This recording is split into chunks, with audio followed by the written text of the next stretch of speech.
Everyone has a story. I get them to tell it. Welcome to the Aron Bender podcast, conversations with media personalities about their personal and professional lives and journeys.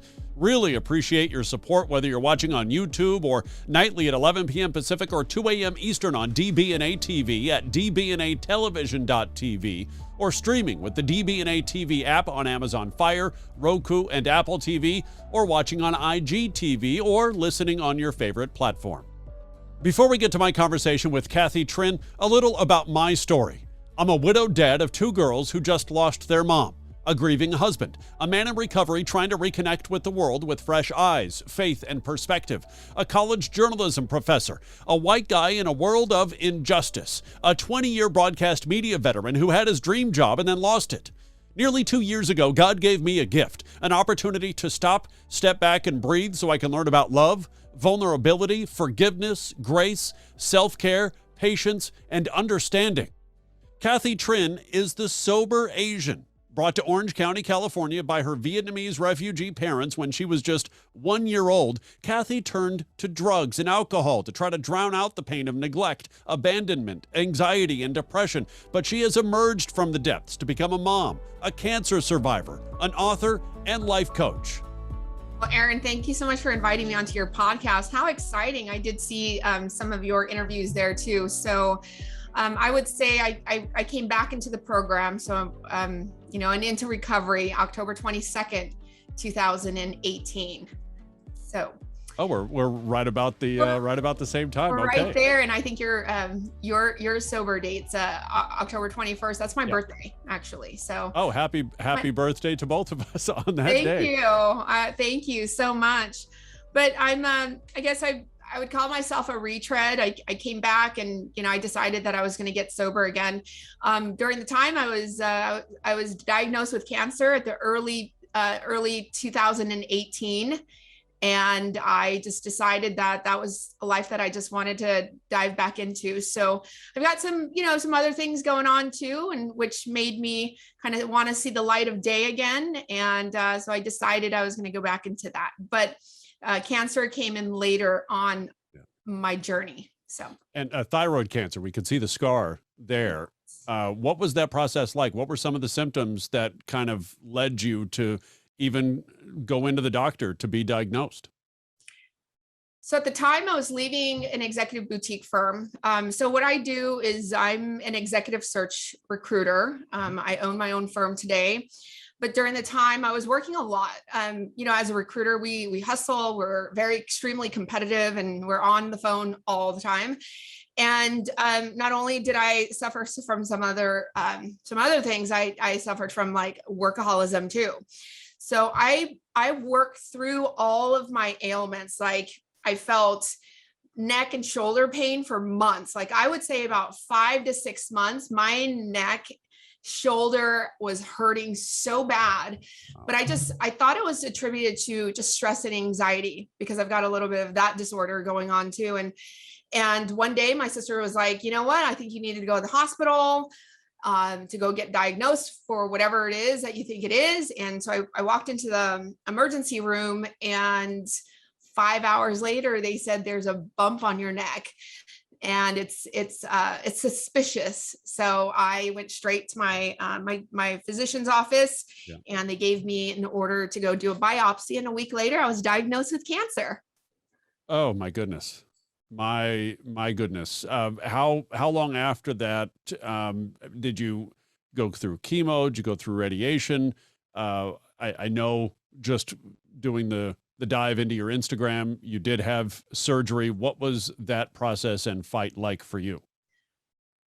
I would say I was really with thyroid cancer, or just thyroid problems. You have hypothyroidism, and then you also have like the hyper. So hypo would be just slowing down of it, and then I was feeling extremely lethargic all the time. My food was off. I thought it was because I was eating too much sugar or caffeine or whatever. And I thought it was the crash, but for me, it was all day long.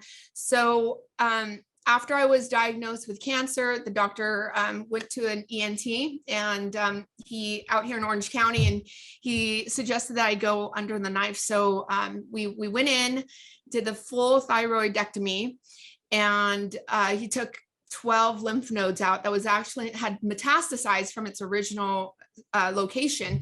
So it started going into the crawling to the back of my neck. And then that was, I thought it was really successful surgery.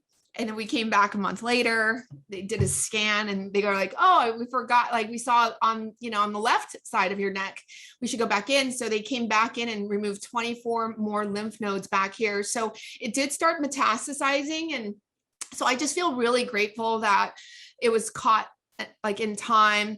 I do have to take a thyroid medication for the rest of my life, but I'd rather do that than suffer from all of the symptoms that came along with having no thyroid. Yeah, for sure. My wife in late 2017 was diagnosed with stage 3/4 breast cancer because it had appeared in her right breast, but also several lymph nodes in that area. And we're like, okay, well, hopefully we got it before it really spread.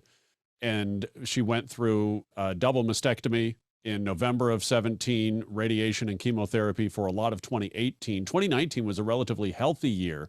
And then early 2020, it came back with a vengeance, spread to her liver, lungs, bone, adrenals, more lymph nodes, eventually to her brain last summer. And she lost her fight in November of last year. We have two daughters, ages 6 and 8. I know you have a young son as well. What were some of the, right, son? Yes, son. Yes. Okay, good. I was thinking like, wait a minute, maybe she has a daughter. But what were some of the things, it's one thing to go through cancer just as a person, but you're going through it as a mom. What kinds of things were you thinking about and the conversations you had? Well, Aron, first of all, I just want to acknowledge your strength and just the love that you have. I could just see it. You're here for your children, and the message that you want to send to the world. It's commendable, and my heart goes out to you and your family. Thank you. So, thank you for asking that question. I would say it was extremely hard. I mean, we never know what happens when you're just diagnosed with cancer. It could have been anything. It could have been a skin cancer, but if, it's uncontrollable, and it could be controlled if it was caught in time. And luckily it was caught in time. I did go under the surgery twice, and then did radiation. I was in isolation for about a month and a half with no human contact with any living things for about a month and a half.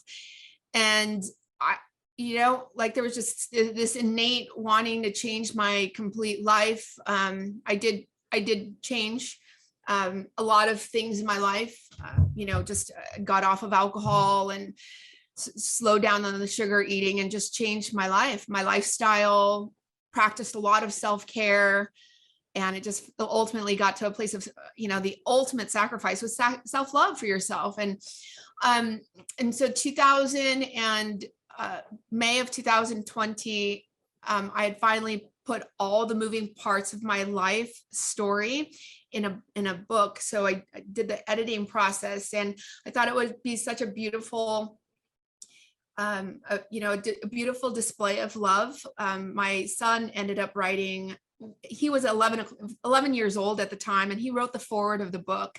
That's cool. And he talked about all the trials that his dad and I went through, just to get us to where we are today. And he just, today I know that he feels safe. He knows that I'm going to take care of myself. So it's definitely a very transformative process for sure when you're diagnosed with any type of ailments. And also to see in your child, just that face of security.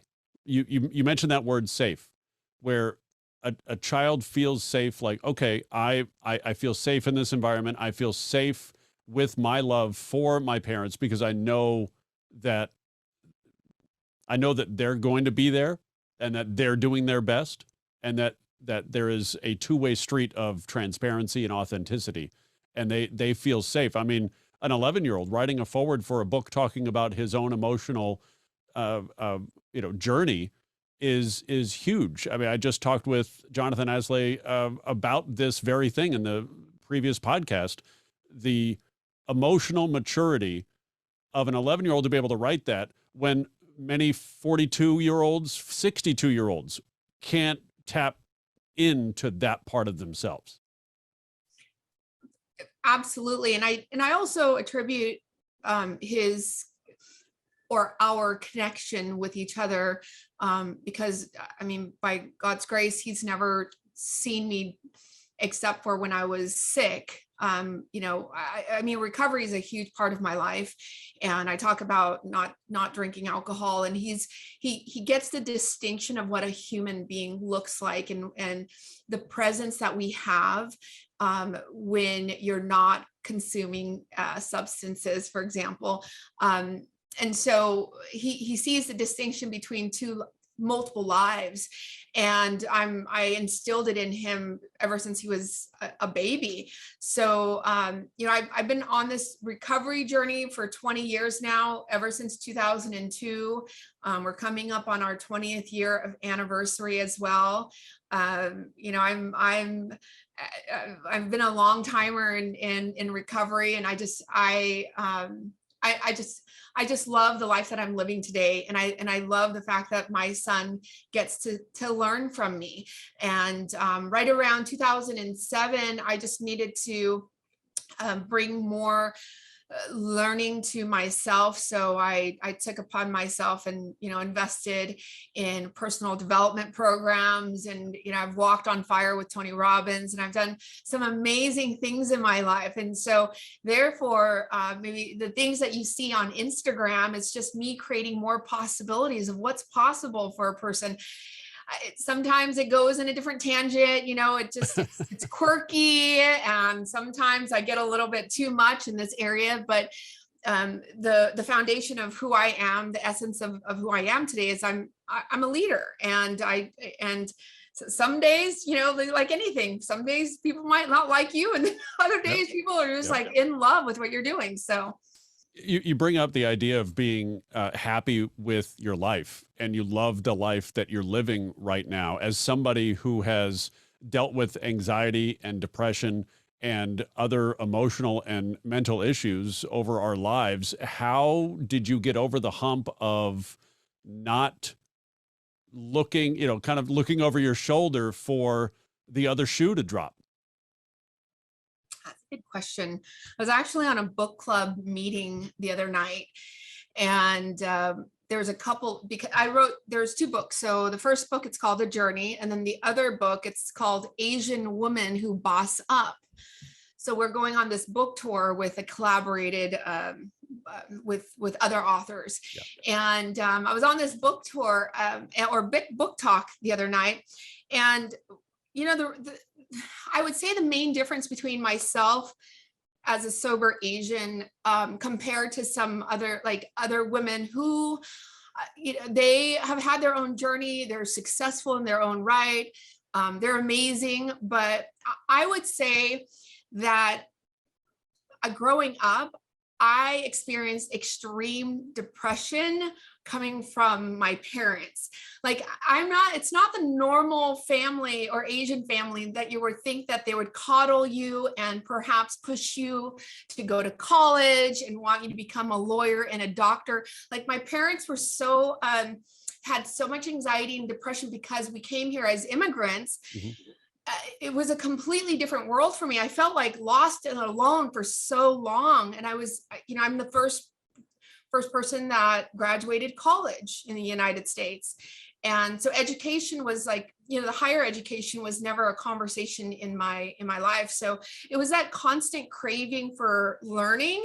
And obviously we all meet people in our lives. And so I learned a lot of bad traits, but then definitely a lot of really great traits as well. But I would just say how I was able to beat that was because I suffered in that system for so long, and I broke free from it. So I overcame it, and I've become the woman that I am today. we'll get to your family's journey to the United States, and you were born in Vietnam, uh, brought here when you were just 1 year old. But before we get to that story, and I do want to hear all about it, I want to touch on kind of a running theme, really, when I talk with people of color on this podcast, the idea of talking about acknowledging mental health and prioritizing it, empowering ourselves to talk about it and acknowledge it. It's not something in the immigrant community that is really encouraged. And yet here you are, you've made a platform out of it.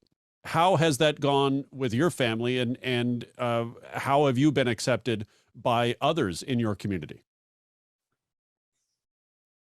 Well, there's so many layers of this. Some parts of the community are very accepting of it, and others are still skeptical because they don't want to face what I share in public, on a public forum. And I'll give you a small example of how it was such a turnoff. I gave my first baby, which is my book. It took me 15 years to write, and I gave it to my father, and he just chose not to read it. He's like, everything you said in there is a lie. It's a lie about the family. It's a lie about us. And you've made stuff up. Like, how can you say that you felt abandoned and neglected? We just don't understand that. And so he's like, they chose not to read it. But one day, a couple of months back, he actually said he started reading the book.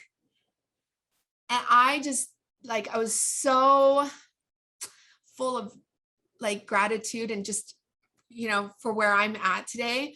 And one of the things that my father said to me that was so beautiful, he said, Cathy, reading your book, I didn't think that I was able to get anything out of it. And I really wanted to learn more about you. But actually, when you're reading your book, it's actually looking at myself in the mirror.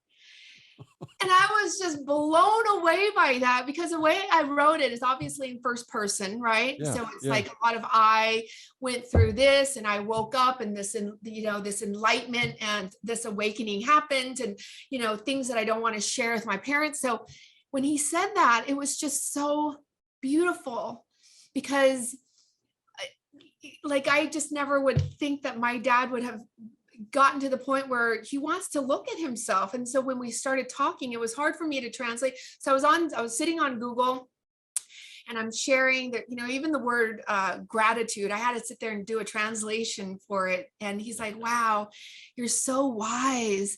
He goes, I want to call you more now, because now I understand that you're so grown up. And so my father, the way that he looked at me my entire life was his little baby, right?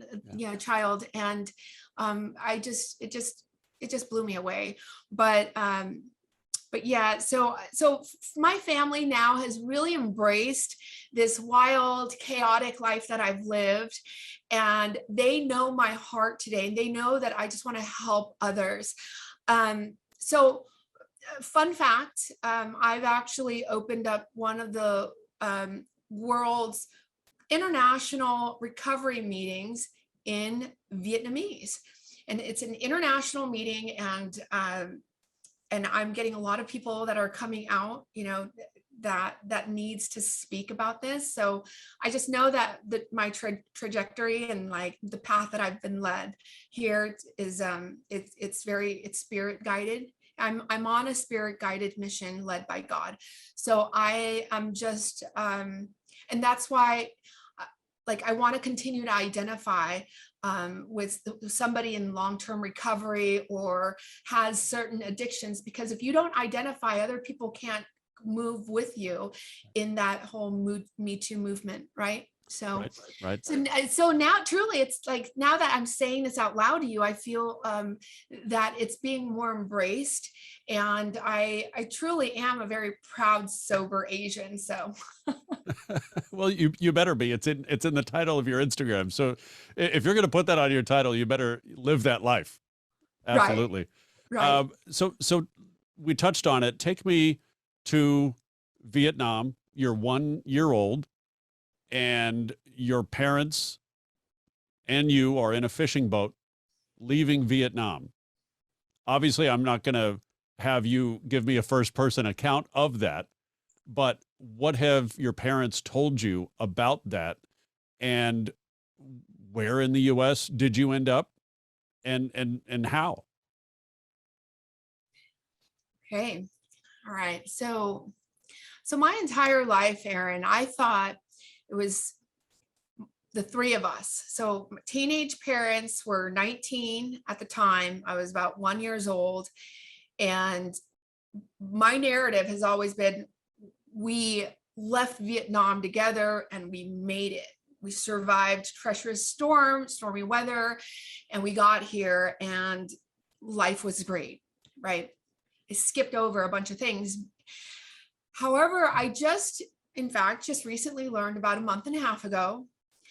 And the reason why I wanted to dive deeper into my family history and the actual encounter and of what happened on how we got here and the night, and even how my parents met and how they fell in love. I had to ask them because I didn't know.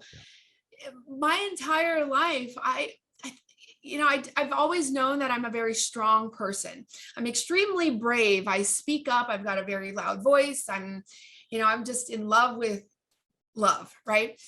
And I found out that my mother didn't even want to come with us. She was so courageous to take her 1 year old child, and she threw me into the boat. So that I didn't know this part of my life. She threw me into the boat. She threw me into my father's arms and said, I want you to just go. And for a woman to let go of her child that way, she needed to have faith beyond measure, and just the bravery of someone that, like, just living on blind faith. And the only reason why she did that, and I didn't know this, was because she wanted to stay back, and she was a protector for her family. Her family didn't go. So she's like the oldest. She's the oldest of all five children.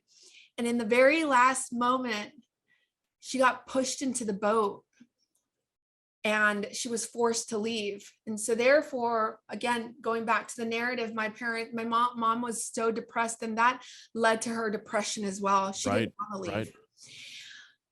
So, I mean, that changed a lot of things in my mind, because I thought it was, like us three braving the seas and coming here to the United States, and everything was great. But by the time I got here, what I know now is my parents were extremely detached from me. There was a lot of depression that came from being away from your homeland for 2,500 miles. So there was a ton of that, but luckily we did get sponsored. We got sponsored to the OC of all places. So I sound like a little bit of a Valley girl. And, if I wanted to throw in some corporate lingo, because I work in Irvine, right? Wait a minute. An Asian woman working in Irvine? I've never heard of that. Right. And then on top of that, like, the work that I do, it's on the phones. So I can get on the phone. I can completely be whoever I want. Right. So I became a really great actress. And when people ask me, how are you doing? I'm like, I was always saying, I'm fine. I'm great. Everything's wonderful. But that lends a problem there, because you can't really, when you're fine and wonderful and great all the time, you can't acknowledge any of the other stuff. And so I know now, just saying this on your podcast, just growing up, I was able to suppress every other feeling that I had, which was the stuff that I stuffed my, use substances for, right? So I just numbed everything, basically.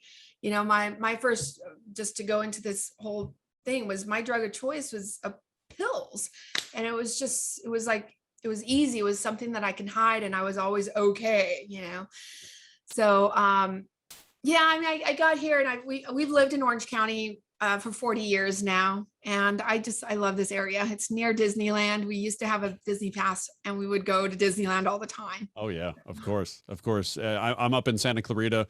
I grew up in Covina, so I was always in Orange County, just right down the 57. So I was there all the time. Yeah. But going back to something you just mentioned about the idea of not allowing yourself to feel the spectrum of emotions, because you start trying to not feel, and I've mentioned this on the podcast before, you try to stop feeling pain, you try to stop feeling discomfort or depression or anxiety. And in doing so, what you don't realize at the time, and hopefully as you have, and thankfully as I have, you find out later, oh, wait a minute, if I numb or try to uh, dim some feelings, I'm going to numb or dim all feelings.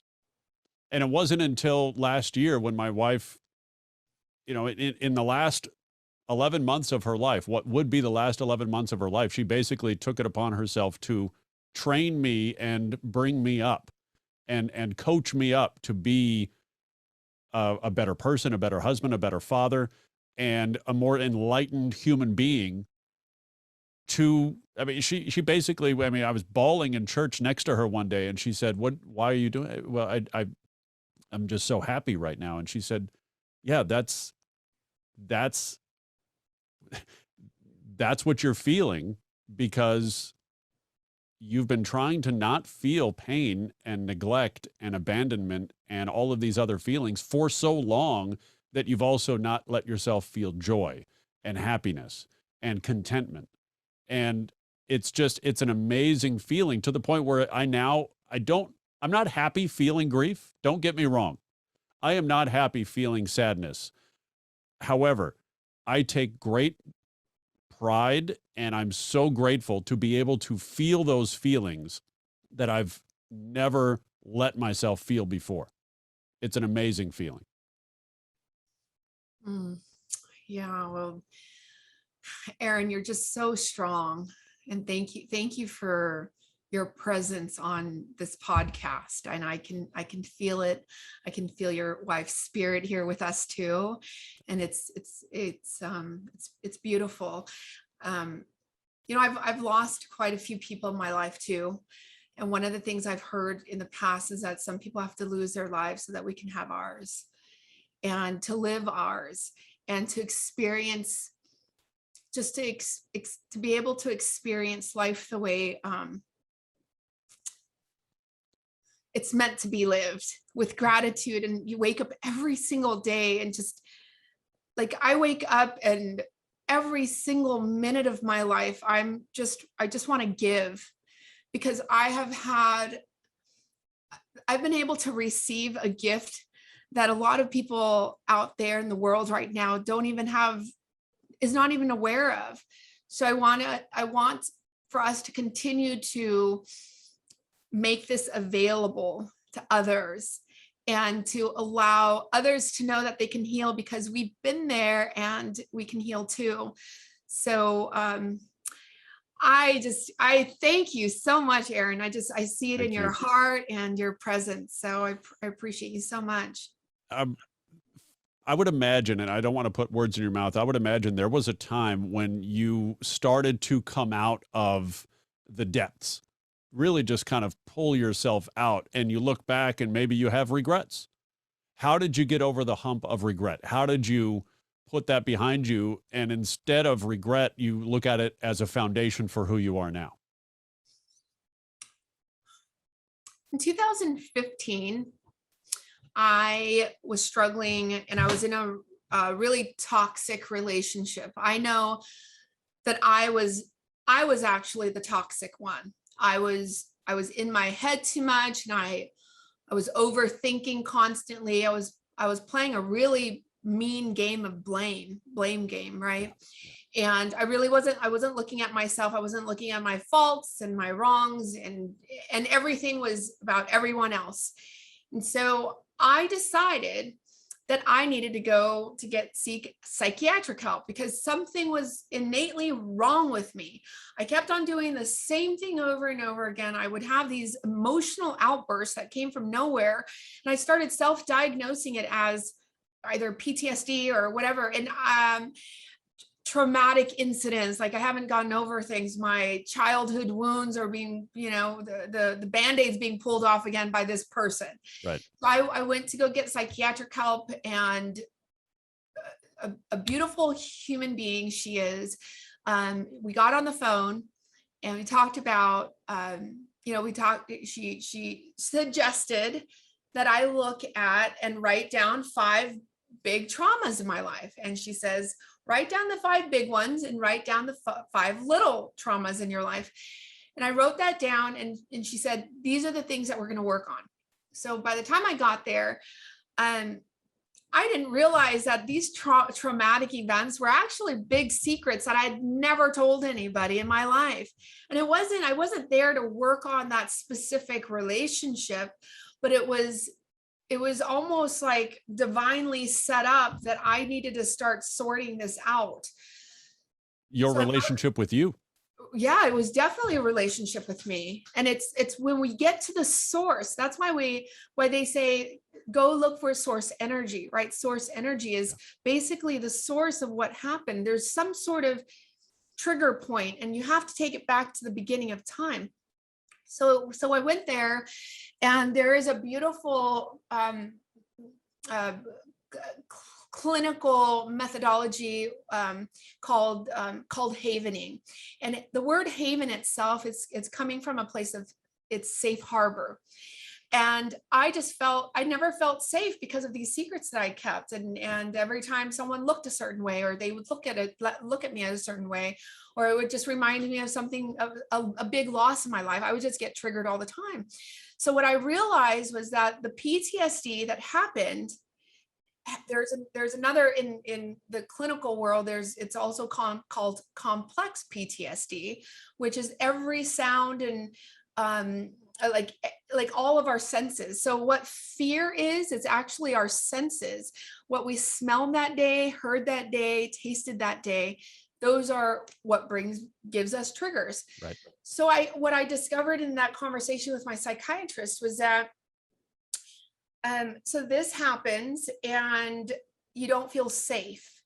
So then we worked on it. We used this modality, and I started writing down my journey and the timeline about everything, which I ultimately used my secrets, and I put these 5 main secrets into the book that turned into a really juicy novel, and I put it out there in the world for all to see. And it's almost it's basically taking inventory of my life, of all my morals and all my values and all the shameful things that I've done in my life, Aaron. And I basically put my 4th out there in the market.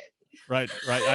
As you're talking, I'm like, okay, that's her 4th step. I guess she got there real good. I got there real good. I was like, you know what? The most healing thing you can ever do is get completely vulnerable. Yeah. So when people take a journey through my life, they're like, Cathy, really? Are you kidding?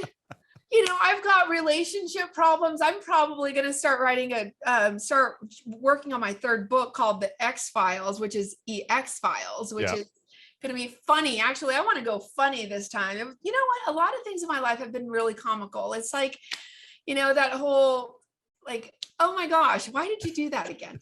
But yes, so that's what I did, and I have healed from doing that. So you mentioned you're going to work on this 3rd book. Let's take this opportunity. The first 2 books are what? How can people get them? And then also, you are available for coaching. You are available for one-on-ones. How can people get the Cathy experience? Well, the very first area that you can go, you can go on my website. It's cathytrinh.com. So you can get a full sense of who I am on my website. And then you can get both of my books that are published out there. The Journey, it's Mastering the Art of Slowing Down into a Beautiful Existence. It's available on Amazon as well as my website. And then the second book, 4 months later, that we published was called Asian Woman Who Boss Up. So it's forging the path to a greater life with 16 other authors. So yes, I do one-on-one coaching. I do leadership coaching, mindset coaching, and business consulting. So anything. Never a dull moment. Yeah, absolutely. If you want to just chat with me about recovery too and my journey, I'm happy to do that. Well, I appreciate you squeezing in 30 minutes for me today in that busy schedule. Really, really appreciate it. And I know my listeners appreciate your time and energy and sharing this space and your story with us. Thank you. You're welcome. Thank you, Aron.